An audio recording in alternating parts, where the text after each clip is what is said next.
Summer League is on the horizon. We got to meet with Anthony Black and Jett Howard as they get ready for their first little taste of NBA action, what the expectations are for the Magic's two rookies, and a little bit more on the Summer League roster as Summer League's officially underway in the NBA. The Magic start on Saturday. Let's all get to it for this 4th of July edition of Locked On Magic. You are Locked On Magic, your daily Orlando Magic podcast. Part of the Locked On Podcast Network, your team every day.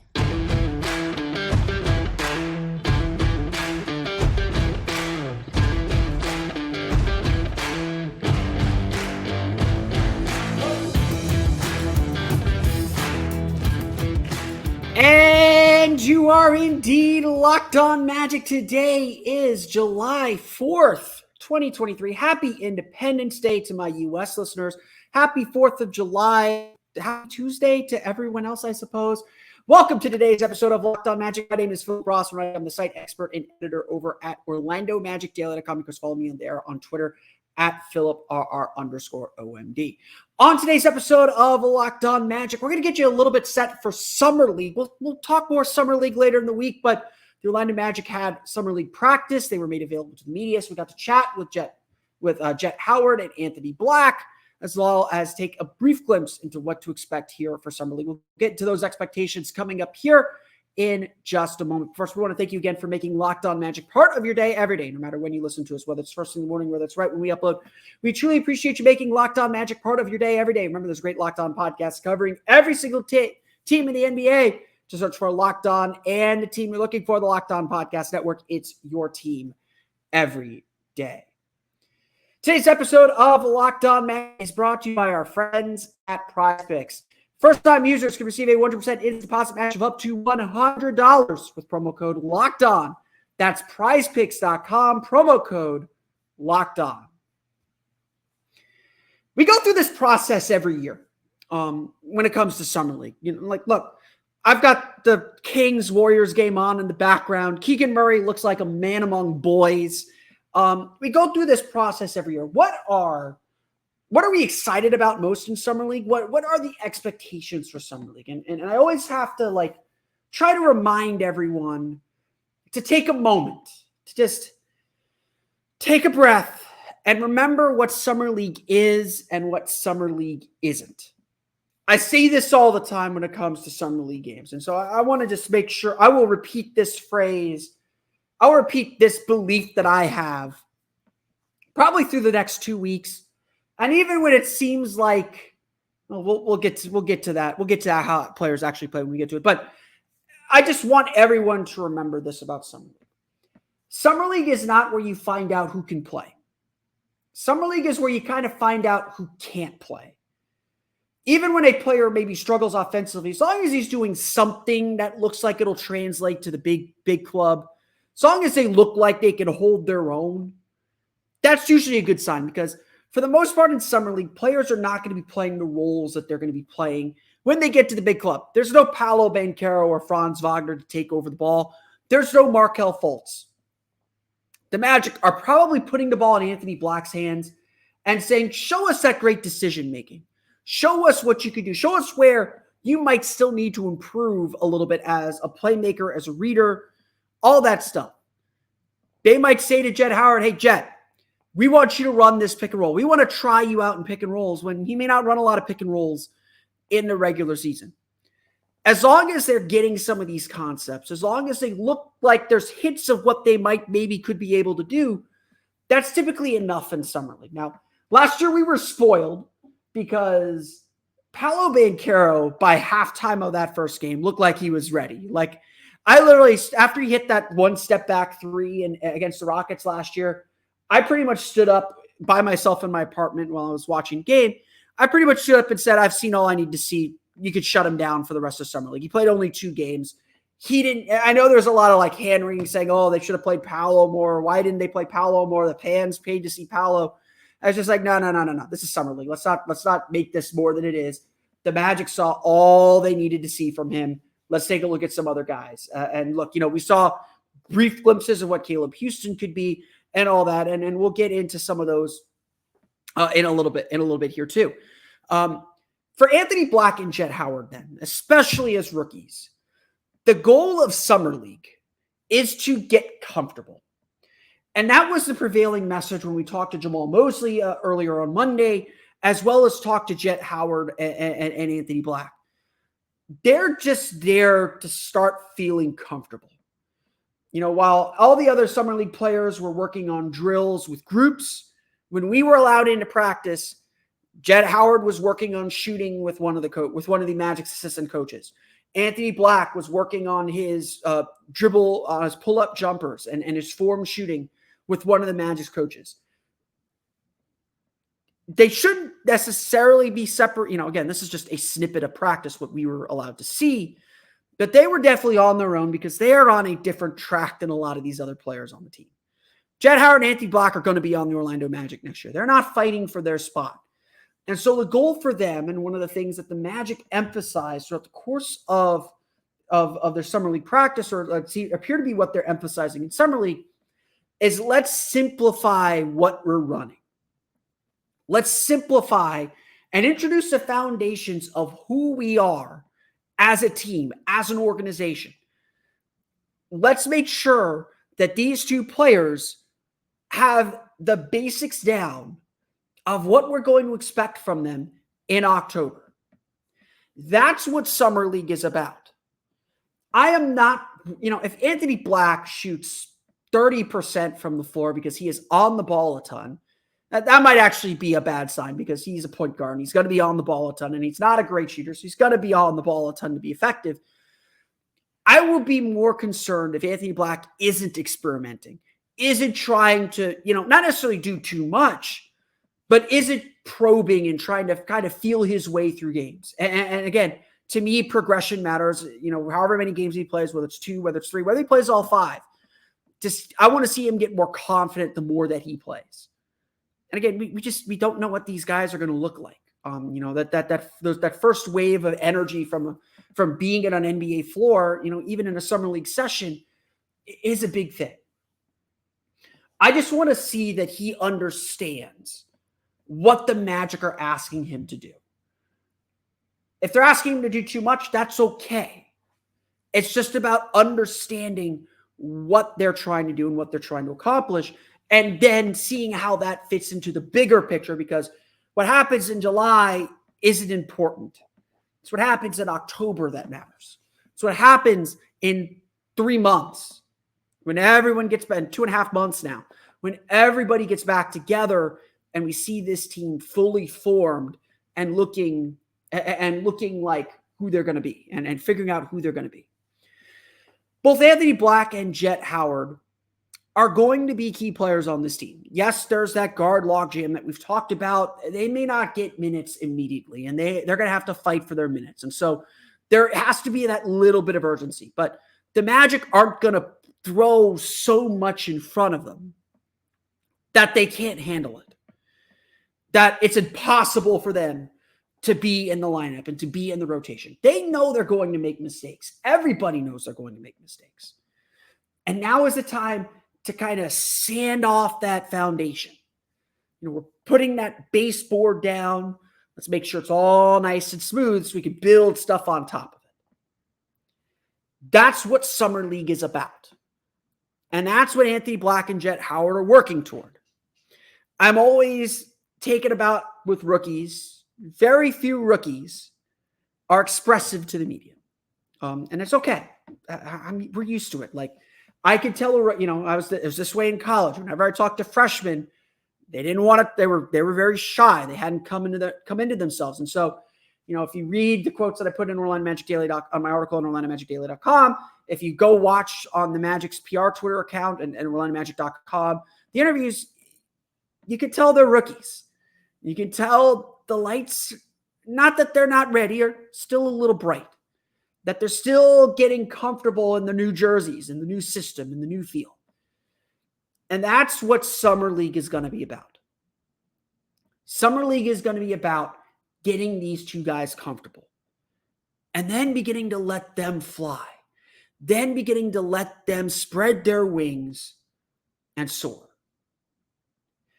That's what's on the table for the Orlando Magic. That's what's on the table for these two rookies. And how they react to this over the next 2 weeks, it's going to tell the team how much more they got to prep them and bring them along heading into training camp. They're not the only Magic roster players, though, that are in Summer League. We're going to talk about some of the veteran players and what to expect from them as we get set for Summer League. We'll get to that coming up here in just a moment. But first, it's time for a quick word for our friends over at PrizePicks. Look, daily fantasy can be really, really difficult. You got these complicated point systems. You got the salary cap thing that doesn't always make sense. How do they come up with these numbers? I don't know.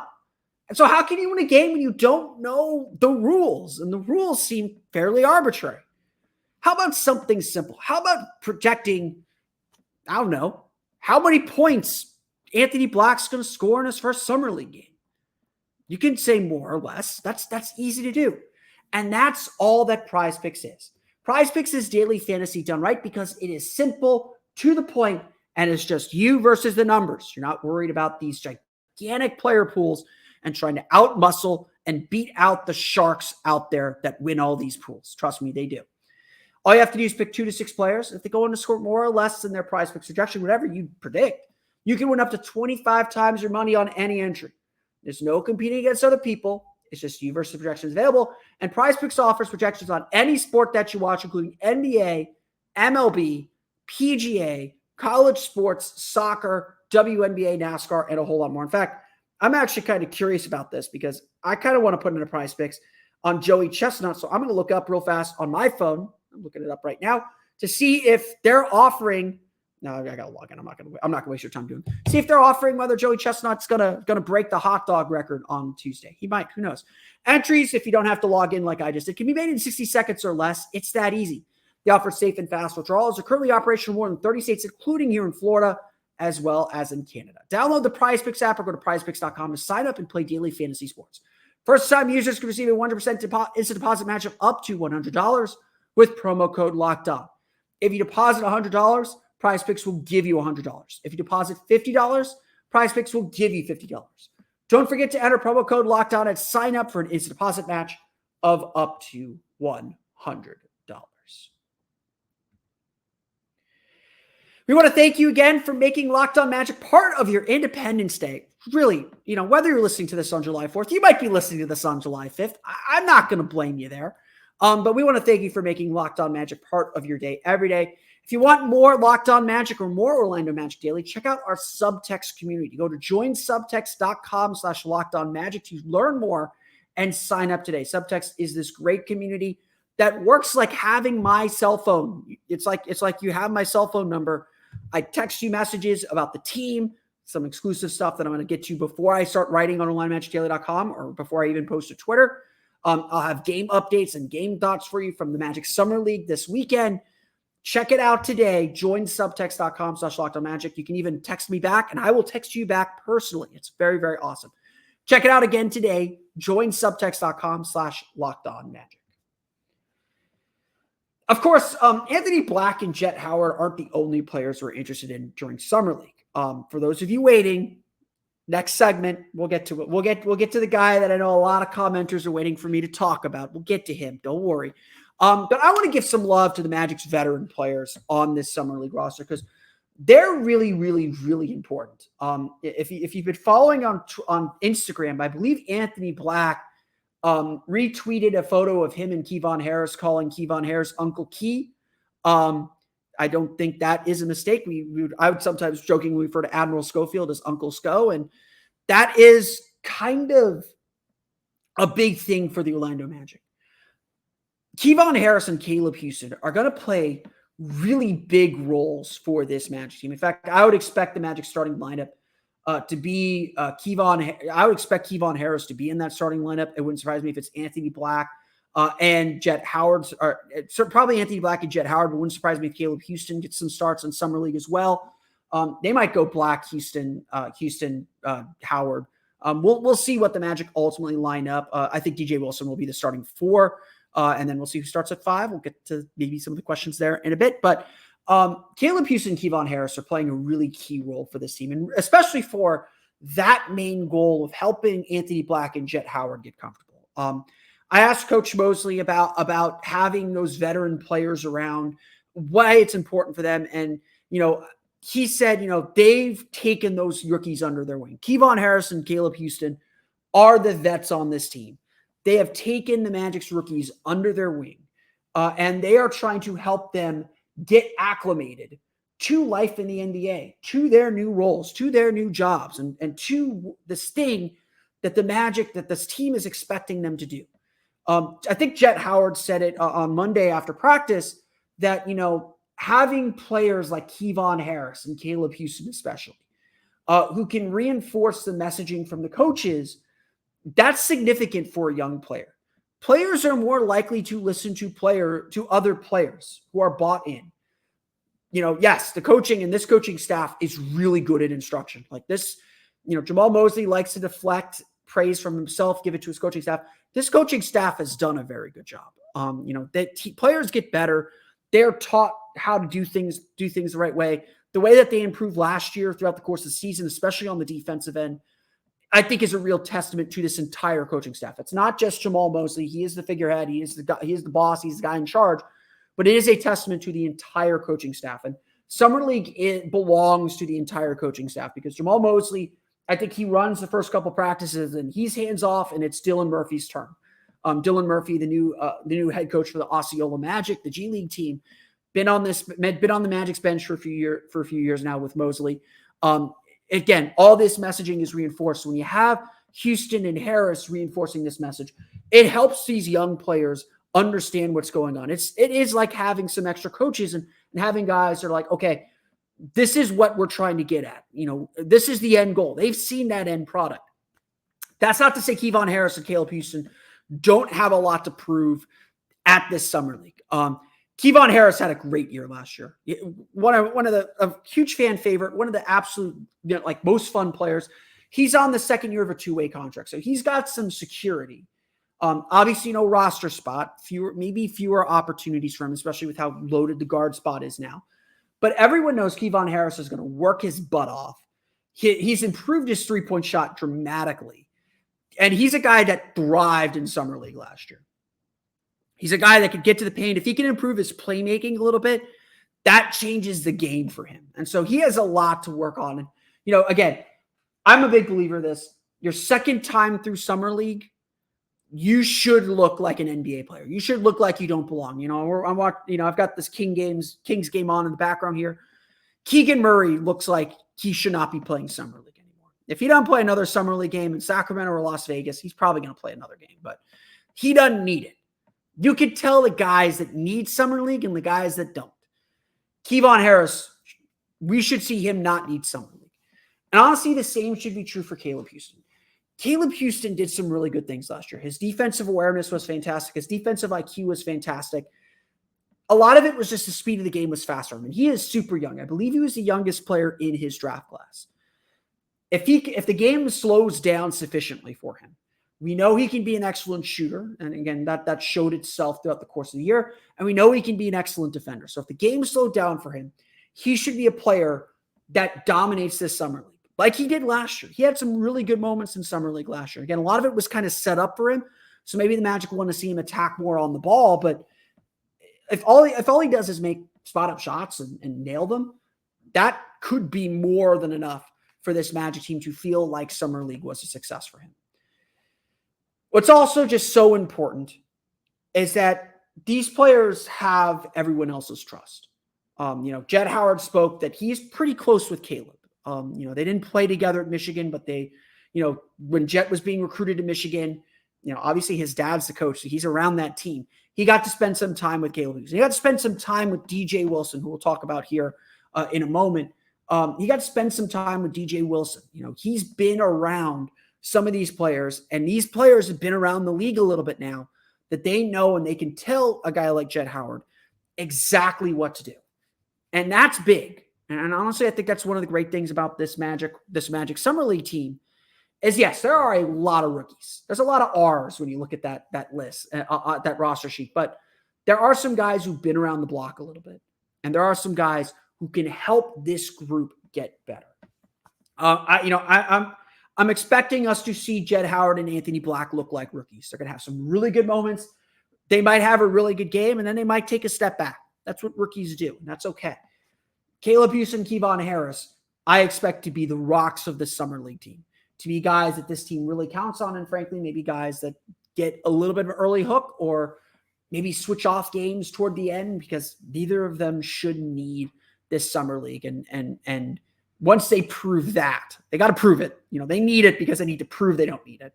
But once they prove that, then we will see what they can do. I will highlight some other players, though, to keep an eye on in Summer League. On the Summer League roster, Magic still do have two-way spots to fill now that they've cut Jay Scrubb. They got Kevon Harris on the second year of a two-way contract. We'll get to some of those names, including the one a lot of my commenters are waiting for me to talk about. I'll get to some thoughts on Kai Sotto here coming up in just a moment. Okay. Summer League's not till Saturday. We've had a chance to watch a little bit of practice. I'm still putting names to faces and still learning people. I was in the back. I was in the back working on my story, and I think it was either Malcolm Hill or Elijah Williams. My guy Elijah Williams, Northwestern alum. We're grabbing waters from the media refrigerator. The supplemental locker room for Summer League guys was up in the locker room adjoining the media room. You don't care about that. There are definitely a few names, though, to keep an eye on here beyond the guys that are obvious, beyond Anthony Black, beyond Caleb Houston, beyond Kevon Harris, beyond Jett Howard. In fact, I'm actually looking at the numbers on this, and I find this kind of funny. Anthony Black, Caleb Houston, Kevon Harris, and Jett Howard are the only 4 players with numbers lower than 40. If you're going by MLB rules, that is not a good sign for everyone's chances. Then again, Orlando does have a full roster. We do have two-way spots to fill. And so there are definitely a few other players that I'm keeping an eye on and watching as we get ready for Summer League. The name that I think everyone is at least buzzing about and knowing a little bit about is Kai Sotto. Kai Sotto is a really interesting player. He's 7'3". Honestly, he's tall, and you can tell he's tall, but he's not beefy tall, if that makes sense. He's tall, but he's not big. I would put it that way. And he definitely has some touch and some shooting ability. I was watching shooting drills. He's easy to spot. He's the only 7-footer on the roster. Robert Baker and DJ Wilson are the only other players taller than 6'10", at least listed at 6'10" on the roster. So Soto's not hard to spot. But I was impressed in the shooting drills. He can shoot it a little bit. Again, I didn't see them at game speed. But Sotto definitely does have some skills. Again, I'm a little skeptical that he's going to do much more than compete for that two-way spot. And that's a good thing, guys. Seriously, that is a good thing. That is a big step up for him. Going from the NBL to the G League, being in an NBA system, kind of getting that acclimation, that would be huge for him, whether it's on a two-way or whether it's just a straight G League contract. That is a huge step for him as a player. He really struggled last year in the NBL. He ended up playing in Japan for Hiroshima. I apologize if I mispronounced that. He's got a long way to go, but the skills are all there. You watch his tape, you just see him move, and you'll see him play because he's going to play, I think. You'll see him play on Saturday. He's got real offensive skill. Whether that is offensive skill at an NBA level, that's something that he's going to have to prove. And again, it's going to start here in Summer League, and he's got to stand out, and he's got to make his presence known. But he's got to prove himself, I think, especially defensively. He's got to show he's got the lateral quickness to protect the rim. He's got to show that he understands positioning real well. And again, if you play hard, that shows up. And so I am optimistic that Sotto can show these skills that he has, because it's clear he has them. I'm optimistic that he can show these skills, but he's got to do it. Nothing is guaranteed for him at this point. He's got a real opportunity. And I think the reason he joined the Magic is the Magic kind of left this opportunity open for They don't have a lot of bigs on their roster. Like I said, there's only 3 players on the roster taller than 6'10". One is Robert Baker, the second from Harvard. Baker's a player that I actually kind of like as well.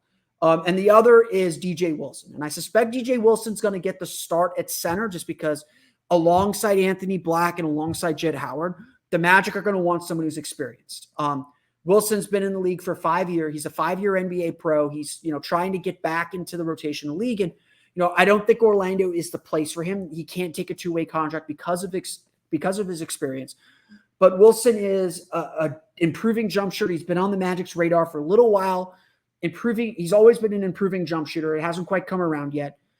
He's kind of a jack of all trades in the post, but he hasn't been able to kind of establish himself as something more. So I do think that Wilson is the veteran choice. So I think he will play with the starters and play with the Magic's rookie players. But to that point, then I think that Soto is going to get a real chance, and he's going to have an opportunity to show what he can do. And whether that's an opportunity with the Magic, just because you're playing for the Magic Summer League team does not mean you're ultimately going to sign with the Osceola Magic or with the Magic organization. He's going to get an opportunity, and he's got to take that opportunity because it's really, really there. So I don't want to sound. I know he's a huge following. Because he's potentially the first Filipino-born player to make it to the NBA. He's really, really close. I do believe that, but he's got to prove it and show some things in order to make that final climb. Other players that I want you to keep an eye on: Drake Jeffries, 6'5" guard out of Wyoming, fantastic shooter. We had him on the draft radar, I think, as a second-round pick last year. He ended up ended up not making it to the NBA. But the Magic needs shooting still. He is a very, very good shooter. So definitely keep an eye on Drake Jeffries. I would also keep an eye on Quindary Weatherspoon. Again, the Magic love experienced guys. They love the experienced G League players for their 2-way contracts. So keep an eye on guys who have been in the G League for a little bit, for those last two-way contracts. The other guy to keep an eye on is, and I do like Audius Tony from Arkansas. Where's the Texas A&M kid? Dexter Dennis from Texas A&M, 6'5" guard. Really, really good defender. Played really strong defense at Texas A&M. Keep an eye on him. I think that he's one of the names to watch. And then everyone's going to love this kid as well. Tiger Campbell from UCLA. He's a 5'11" guard, so he doesn't fit the Magic's kind of style and type. But Tiger Campbell can play. He gets after it. He defends really hard. Really smart point guard. Really good game manager. He's going to help this Summer League team be better. Again, that doesn't necessarily mean he's going to make the roster. I think his size is just a little bit hard for him to overcome, but he plays hard, always respected his game from a winning program at UCLA, a UCLA team that has been deep in the NCAA tournament several times during his tenure there. He is someone definitely to keep an eye on. And I believe is going to have a really strong summer league as well. Again, whether that ends up making him an NBA contract or not, is certainly another question. We will learn more of these names, of course, as Summer League goes on. There's always some hero that emerges, some guy that fans are like, oh, they better give him the 2-way contract or they better find a roster spot for him. There's no roster spots for any of these guys, just those 2-way contracts. But, again, the Magic grabbed Kevon Harris off the Minnesota off the Minnesota Summer League team. So we'll see who the Magic eventually end up going with and who they choose for these opportunities. But that's going to do it for me today. I want to thank you all again for listening to today's episode of Locked On Magic. Of course, find me on Twitter at @PhilipRR_OMD. Subscribe to the podcast, Apple Podcasts, Stitcher, TuneIn, Himalaya, Google Play, Spotify, Odyssey, and all the places on the podcast to your podcast-enabled listening device. For the latest on the Orlando Magic, be sure to check out OrlandoMagicDaily.com. You can find us there on Twitter at @OMagicDaily. We will talk more Summer League later on in the week, probably for Friday's episode, get you real set for what to expect from Summer League, what we want to see from Summer League this year. So we'll get into a little bit more detail on that. On tomorrow's episode of Locked On Magic, we're going to talk and reset once again the expectations for the season. Now that the Magic's roster is pretty much set, barring trades, which we don't anticipate happening. Now that the Magic's roster is pretty much set, we will set the expectations for the season, why the Magic didn't push their chips in, and why that time is coming very, very soon. We'll get to that on tomorrow's episode of Locked On Magic. But until then, enjoy your 4th of July.